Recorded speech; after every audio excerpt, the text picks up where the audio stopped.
জানি আল্লাহ কত পরিমিতের উপরে আল্লাহ কত পরিমিতের উপরে আর বলে একটু বাবু লগি নাই আর ও বাঙালিদের দিন আইতে দিন এই আর দিলে আর সুন্দরভাবে পরিষ্কারভাবে চালাই থেকে বাড়িয়ে দাও। অটো রিক্সাগুলো চালাচ্ছিলাম, অটো রিক্সা বলতে বলে ঘোষণা করাচ্ছে বিপরীত মিশুক নিলাম। এখন কেন অবৈধ হবে? টমটম যেহেতু চলবে মিশুকও চলবে, একই ব্রেক একই, ব্যাটারি একই, পিক আপ একই, ড্রাইভার একই। আইডি কার্ড ছাড়া দেব না ড্রাইভারকে। এখন অনেক আগের লাইসেন্স আমাদের কাছে এখনো আছে 20-25টা রিক্সার। এগুলি যদি মিশুকে দেয় ইনশাল্লাহ দিতে হবে। আমরা গরিব মানুষ, পেটের দায়ে কিছু গাড়ি নিয়ে ব্যবসা করি, বাদ সবাই খাবে, আমরা গরিব বলি কি খেতে পারবো না? এখন যে দায়িত্ব চলবে মিশুক, সবাই একতা চলবে। আরেকটি হচ্ছে আপনার এই গাড়িগুলো যদি আপনারা বন্ধ করে দেন, আমাদের সাথে আপনারা একান্তভাবে বৈঠক করে আমাদেরকে একটা কর্মসংস্থানের জায়গা করে দেন, ওই কর্মস্থানে গিয়ে কাজ করে আমাদের পরিবার পরিজন নিয়ে আমরা একসাথে সুন্দর করে বসবাস করতে পারি। এই গাড়িগুলো যদি বন্ধ করে দেন, আমরা সবাই রাস্তায় হয়ে যাব। আমরা এনজিও থেকে বিভিন্ন ব্যাংক থেকে লোন নিয়ে এই গাড়িগুলো নিয়েছি।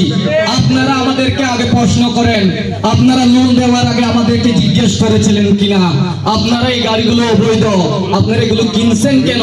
এই কথাগুলো আপনারা আগে তুলে ধরেন। কিন্তু আমাদের কথা হচ্ছে আপনারা এই গাড়িগুলো বাহিরের কান্ট্রি থেকে এদেশে এনে ইনকাম ট্যাক্স নিয়ে আপনারা এগুলো সাপ্লাই করেন আমাদের দেশে।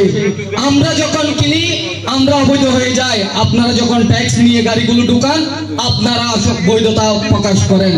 আমরা গাড়ি নিলে আমরা অবৈধতা কেন আপনাদের কাছে আমি জানতে চাই। আমরা গরিব মানুষরা কোথায় যাব? 5ই আগস্টে রক্তে লাল রাজপথে এখানে দুর্গন্ধ কেটে যায় নাই, আপনারা রক্ত জড়ানোর জন্য আমাদেরকে এখনো আবার এগুলো নিয়ে চিন্তা ভাবনা করতেছেন। আমি বাংলাদেশের সবচেয়ে বড় সেক্টর যেটির উপর নির্ভর করে মানুষ জীবন যাপন করছে, কর্মসংস্থান হচ্ছে, তাদের আহার হচ্ছে, তাদের সন্তানরা লেখাপড়া করছে, তার মধ্যে সবচেয়ে বড় সেক্টর হচ্ছে এখন এটি যে টমটম কিংবা মিনি টমটম, যেটির উপর নির্ভর করে বাংলাদেশের 1 কোটির উপর মানুষ এটির উপর নির্ভর করে চলাচল করে, এটির উপর নির্ভর করে জীবন ধারণ করি। আমার এক ভাই বলেছে যে আমাদেরকে কর্মসংস্থানটা দেওয়ার দায়িত্ব রাষ্ট্রের। আমি খাবো কি খাবো না, কিভাবে খাবো, আমার জীবন ধারণ কিভাবে করব, সেটি ব্যবস্থা করে দেওয়ার দায়িত্ব আপনার রাষ্ট্রের। রাষ্ট্রের কাছে আমার অধিকার হচ্ছে আমার খাদ্যের যোগান দেওয়া, আমাকে কর্ম সৃষ্টি করে দেওয়া, আমাদের জীবন ধারণ করতে চাই।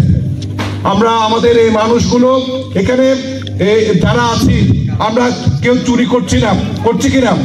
আমরা চিন্তাই করছি না, আমরা কারো টাকা খেয়ে নিয়ে খাচ্ছি না, আমরা কোনো ধরনের অপরাধ করছি না। আমরা একটা ব্যবসা করছি, আমরা একটা জায়গায় পরিশ্রম করছি, যেটা স্বাধীনভাবে আমি করতে পারছি, সেটা আপনি কেন আমাকে বন্ধ করবেন? আপনি আমাকে বিকল্প সৃষ্টি না করে, বিকল্প কর্মসংস্থান সৃষ্টি না করে আপনি কেন সেই কাজটি করবেন?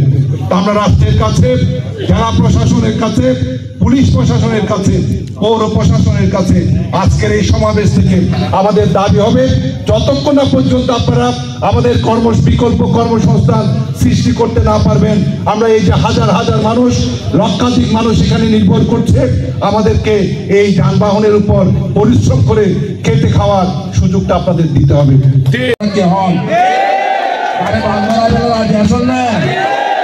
প্রত্যেক গ্যারেজর মালিক হনজার এবং কোম্পানি বাইক করে হনজার অনারার 27 তারিখ এক মাদান বা একদিন গাড়ি বন্ধ আইবেন, অনার যেড়ে মাসকে মাস গাড়ি বন্ধ হওয়ার কথা হয়, একদিন গাড়ি বন্ধ করে আইনে বেচতেন, ওনাকে দেখুন আজ আসুন না।